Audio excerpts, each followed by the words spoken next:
হঠাৎ করেই আজকে কেউ প্রশ্ন করে 2024 সালের গণ অভ্যুত্থানটা হয়ে গেল, ঠিক 2024 সালের আগস্ট মাস পার হয়ে যাওয়ার পরে সেপ্টেম্বর অক্টোবর মাসে সামান্তা শারমিন যেভাবে রাজনীতিটাকে দেখতো, যে অপটিক্সে দেখার চেষ্টা করত, 2026 সালের এই মার্চ মাসে এসে এই অপটিক্সটা কি একই জায়গাতে আছে নাকি পরিবর্তিত হয়েছে? আসার জায়গাটাও বা কেমন, দুরাশার জায়গাটা থাকলেও বা সেটা কেমন, বা এই কোনো পার্থক্য হয়েছে কিনা চিন্তা চেতনায় এই ক্রমাগত রাজনৈতিক জার্নির ভেতর দিয়ে? খুবই ভালো প্রশ্ন এটা, এবং এটা মানে ভালো আলাপ আলোচনার দাবি রাখে।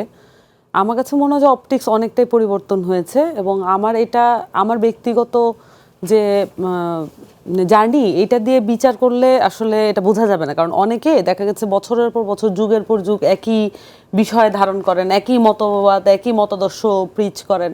আমার ক্ষেত্রে এটা হয় না। আমার ক্ষেত্রে দেখা গেছে যে আমার অনেক ধরনের মতবাদের মধ্যে ঘোরাফেরার মানে একটা অভ্যাস আছে, এবং দেখা গেছে যে মানে 24-এর অভ্যুত্থানের পরে তো সবারই এক ধরনের আশা আকাঙ্ক্ষা ছিল, আপনাদেরও নিশ্চয়ই ছিল, আমার ক্ষেত্রেও ছিল। কিন্তু আমি যেভাবে আসলে এটাকে ক্রিটিক করছিলাম, আমি এটাকে যেভাবে দেখছিলাম, সেইটা দেখার মাত্রাটা অনেক পরিবর্তন হয়েছে। এটার কারণটা একটা আমার কাছে মনে হয়, এটা আমার কাছে মনে হয় সবাই রিলেটও করতে পারবে। আমি একটু বলি, 24-এর অভ্যুত্থানের আগে আমরা সকলে ছিলাম একই পক্ষ, তাই না? তো তখন কিন্তু প্রত্যেকেই একটা গোলে সবাই নিবদ্ধ।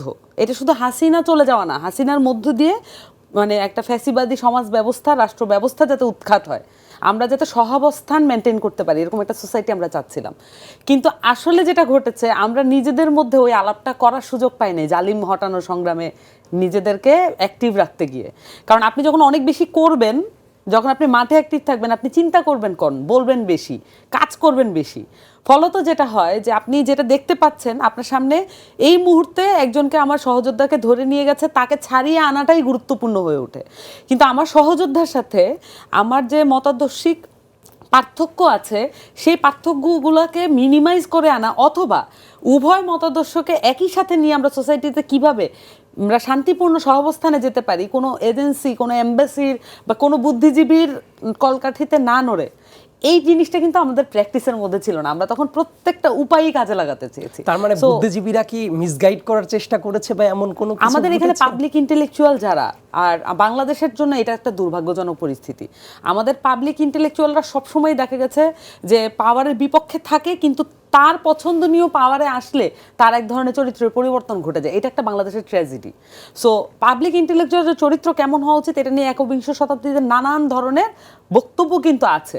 কিন্তু আমার ধারণা যে আমাদের বাংলাদেশে পলিটিক্যাল সিচুয়েশনগুলো এমন একটা ট্র্যাজিক ব্যাপার হয়ে দাঁড়ায় যে আপনার কোনো উপায় থাকে না, অপশন থাকে না। ওই যে তখন ওই যে নুরুল কবিরের কথার মতো বলতে হয়, নাকে রুমাল দিয়ে। হ্যাঁ, সো এই যে বিষয়গুলো দ্বারা এটা এক ধরনের চরম এক্সট্রিম পজিশন। তা আমাদের থাকা উচিত এক ধরনের মিডল গ্রাউন্ডে। প্রত্যেকের সাথে আমাদের বাংলাদেশে অনেকগুলো আনসলভড কোশ্চেন আছে। আপনি ধর্ম বলেন, নারী পুরুষ বলেন, শিক্ষা ব্যবস্থা বলেন, এমন কোনো বিষয় নেই যেখানে আমরা একমতে আসলে জাতিগতভাবে ঐক্যমত্যে পৌঁছাতে পারছি। শুধুমাত্র একটা ঐক্যমত্য কমিশন দিয়ে সেটা সম্ভব না। আমি আপনার কোশ্চেনের শর্ট অ্যান্সার হচ্ছে যে আমার অনেক ধরনের অপটিক্স পরিবর্তন হচ্ছে। আমার এই যে আমি তো একটা লাইভ মানে রাজনীতি হচ্ছে একটা লিভিং অর্গানিজম, আপনি এটার মধ্যে থাকবেন, বিলং করবেন এবং সাথে সাথে পরিবর্তিত হবেন। তবে আমি দেখি যে আমি কিন্তু স্রোতের বিপরীতে আছি। আমাদের রাজনীতিবিদরা যেটা করেন সেটা তারা ওই যে মানে ট্র্যাডিশনাল পলিটিক্সে সেট হয়ে যান, এবং ওনারা এটা জার্গন হিসেবে বলতে থাকেন, রাজনীতি তো এমনই, ভোট আর রাজনীতি এক জিনিস না। ওনারা কিছু জার্গন ব্যবহার করেন, এটা খেয়াল করবেন। সো আমি এটার মধ্যে বিলং করি না। আমি মনে করি যে এটা আমার পরিবর্তন, এটা একটা চলমান প্রক্রিয়া। ওনারা শুধু সংস্কার চলমান প্রক্রিয়া মনে করেন, রাজনীতিকে মনে করেন না। সো আমি ওই স্ট্যাগনেন্ট এবং রিজিড অবস্থা থেকে মুক্ত হতে চাই, এবং আমি এই জন্য দেখবেন যে আমার বিরোধী পক্ষ কিন্তু অনেক বেশি।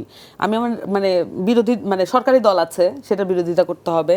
তারপরে ধরেন নানান ধরনের অ্যাক্টিভ ফ্যাসিবাদী চরিত্র আছে, সেটা কিছুদিন আগেই বিরোধিতা করতে হবে। ওই ঈদের আগে দেখলাম যে আপনাদের দলের জোট সঙ্গী একজন আছেন, যে জোটের অন্য একটা দল হিসেবেই সে আপনার বিরুদ্ধে অ্যাক্টিভিজম শুরু করে দিয়েছে যে আপনাকে পদত্যাগ করাতেই হবে, মানে এই টাইপ এক্সপেরিয়েন্সের ভেতর দিয়েও তো নিশ্চয়ই গিয়েছে। গিয়েছি, কিন্তু এটা আসলে কোনো এক্সপিরিয়েন্স না, ওনাকে মানে ওনার ব্যাপারে আমি আলাপও করব না, এতটাই নগণ্য এই বিষয়গুলো। কিন্তু বিষয়টা হচ্ছে যে মানে আমি তো আমার দলের পক্ষে কথা বলতে পারছি না, আবার আমার দলের কিছু বিষয়ও তো আমি সমালোচনা করেছি, আপনারা দেখেছেন। সো আমাকে থাকতে হয় এমন একটা পজিশনে যেখানে একদম ট্রু পিপলস পজিশন। পিপলও কিন্তু অ্যান্টি পিপল হয়ে উঠতে পারে কখনো, এটাও আমাদের মাথায় রাখতে হবে। অ্যান্টি ডেমোক্রেটিক মানে এটার বিষয়টা কিরকম, তার সে তো আসলে এক ধরনের, সে চাকরি করে সে ফেসবুক দেখতেছে, তার তো আসলে এত কিছু ভাবার সময়টা থাকতেছে না, আমরা ওই ফ্রি টাইমটা দিচ্ছি না, আমি একটু সময় নিই। বিষয়টা হচ্ছে যে মানে শারমিন, আমরা তো রাজনীতি নিয়েই কথা বলি সবসময়, সারাটা সময় হ্যাঁ, রাজনীতি এটা নিয়েই একটু কথা বোরিং বলেন। হয়ে যাবে না? ঈদের আড্ডার কিছু কিছু ব্যাপার আছে, সেই না, এটা প্রশ্নগুলো না আবার বলি, আসতেই তাহলে হবে। আরেকবার বলবো না, সমস্যা ইয়েস, নেই। অন্য